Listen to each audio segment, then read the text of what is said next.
حنور. صباح النور ليك انتي والمستمعين كافيم الكل. شكرا ليك. اليوم اخترنا نحكيو على السعال المستمر، الأسباب والعلاج متاعو، لكن قبل هات نعرفوه شنو هو. السعال المستمر هذايا هو سيتان سين، هو عرض وليس مرض، معناها هو سين ومش ملدي. يلزمنا ديما نلوجو شنو هي السبب نتاعو السعال المزمن هذايا. السعال المزمن الدوري نتاعو يكون ديما اكثر من 3 جمعات، معناها خرجنا من الحاله الحاده الى الحاله المزمنه، فتنا 3 جمعات. والسعال هذايا ديما يخبي حاجه بدلنا يحب يقاومها ويصفيها. دونك ديما ثم كوز، ثم سبب مخبي وراه السعال هذايا، يلزمنا نلوجوه وبالطبيعه نعالجوه. دونك هذه واحد من الأسباب. هل فما أسباب أخرى؟ بالنسبة للأسباب نتاع الكحة السعال المزمن، ثم أسباب ناتجة عن أمراض صدرية تجينا في الرئة، كيما الحساسية اللي هي ديما أول حاجة نخمو فيها في السعال المزمن، وتعطينا الأعراض المرافقة للسعال كيما العطسة، كيما الحكاك في العينين، كيما تصفير الصدر، وتكون عادة ناتجة عن أمراض الربو. فما السعال زادة اللي نلقوه عند المدخنين يقولوا احنا في الصباح عندنا كحة الدخان اللي هي كحة مش عادية. لازمنا ديما نعرفوا اللي الدخان اول حاجة آفة يلزمنا نقلعوا على التدخين، وثاني حاجة يتسبب في كحة مزمنة اللي هي ناتجة عن انسداد مزمن في القصبات الهوائية تكون ابيل لا بي بي سي يو. وكذلك الكحة تنجم تكون ناتجة عن التهابات أخرى في الرئة، كما لمالادي انترستيسيال. هذوكم طبيب المختص يعرفهم ويلوجهم باش يفهم أسباب الكحة. تنجم تكون الأسباب الأسباب دو كوز أوغال، احنا نقولوا لهم جاية من الخشم ولا جاية من ليسيموس، لي رينيت ولي رينوسينوزيت، وعادة تكون زادة مربوطة بحساسية كبيرة. دونك يلزمنا نفهموهم ونلوجوهم. الكحة زادة نجم تكون جاية من المعدة، تقولوا شنو هي العلاقة بين المعدة وبين الكحة؟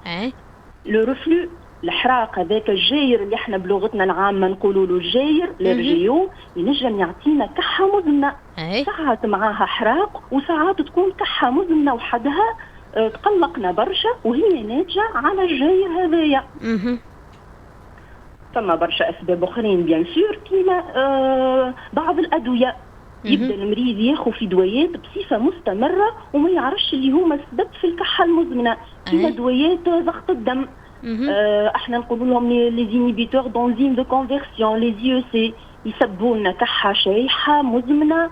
وينجم معناها المريض مش من اول ما ياخذ الدواء نتاعو يفيق بيها، نجم تجي بعد بمده. هذاك علاش العلاقه يلزمنا نعرفوها بين الدواء وبين هالكحه المزمنه هذه. واضح.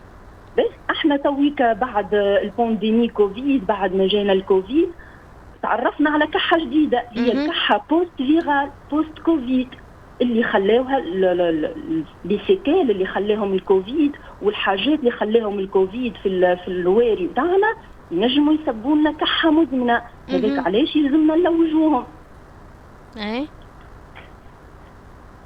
وساعات الكحه متاعنا اللي تخلينا نخافوا ونجريوا لطبيبنا نجم تكون معاها شويه دم. يقول لك المريض راني مع الكحه نكح شويه دم، وقتها هذاك انسيني الارمون يلزمنا نعديه، خاطر تنجم تكون ناتجه على امراض الخبيثه في الرئه، عافانا وعافاكم الله.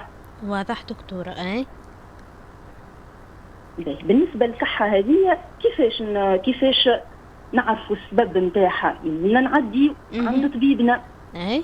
طبيبنا يطلب بعض الفحوصات، اولها تصوير على الصدر، لا راديوغرافي دو توراكس.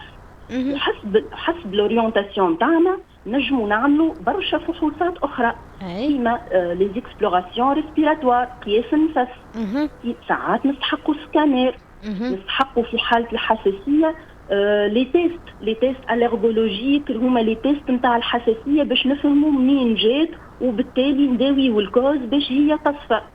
دونك طبيبنا هو اللي يحدد السبب نتاع الحساسيه شنو نجموا نعملوا فحوصات، كيفاش نجموا نعالجوها. واضح. دونك نمشيو نشوفوا الوقاية والعلاج. بالنسبة للوقاية، الأمراض الحادة اللي هي تعطي كحة حادة، الوقاية متاعها كما تو الأمراض الفيروسية، تو عندنا سيزون تاع الجريب، فما زاد الكوفيد، يلزمنا ديما الوقاية منها، نلبسوا البافات، نستعملوا الجيل متاعنا. وبالنسبة للكحة المزمنة يلزمنا نعرفوا شنو سببها باش نعالجوها. والعلاج يكون حسب السبب. اذا كان فما قلق في الرئتين نستعملوا الدواء نتاعنا، ساعات نوصلوا للفشفاشه، هذاك لو تريتمون انالي. اذا كان فما جاير لو رفلو نستعملوا لي زي بي بي اللي هما يغلفوا المعده باش تصفى. اذا كان فما حاجه في الخشم، رينيت ولا رينوسينوزيت، نتصلوا بطبيبنا ونعالجوا الحساسيه هذيك اللي سبت لنا الكحه. دونك الكحه حسب السبب نتاعها يكون العلاج. هذاك علاش التشخيص مهم برشا برشا، ونمشيو لطبيبنا ونعملوا فحوصاتنا باش نرتاحوا منها. واضح دكتورة. إذا كان عندك إضافة أو بعض النصائح لتجنب مثل هذا السعال تفضلي. به احنا مرضتنا الكل يقولوا الكحة، راني دكتورة خذيت السيرو الأول، خذيت السيرو الثاني، خذيت الثالث وما صفاتش. نحب نقول لهم اللي لي سيرو صحيح عندهم إفي على الكحة، أما هذاك مسكن للكحة، يلزمك تعرف منين جات باش تداويها بالتريتمون اللازم. وهذاك بالطبيعة يلزمنا نعديه ونعملوا اللازم. واضح دكتورة، شكرا ليك، يعطيك الصحة، إن شاء الله نهارك زين. عيشك، شكرا على الاستضافة ويعطيك الصحة ونهاركم زين. شكرا، إن شاء الله ديما لاباس. إن شاء الله. شكرا ليك، مشكورة جدا دكتورة إيناس السلعوني، أخصائية في الأمراض الرئوية. موضوعنا لليوم كان السعال المستمر، أسبابه وعلاج. وتنجموا ترجعوا الباج فيسبوك ولا يوتيوب راديو كاب اف ام، تلقاو الفيديو مسجل. خليكم في الاستماع. احنا شوي آخر باش نحكيو مع يويو إيفانت مع أماني بالله. حتى ارتيحة صغيرة مع وردة وراجعين. كاب ويكند.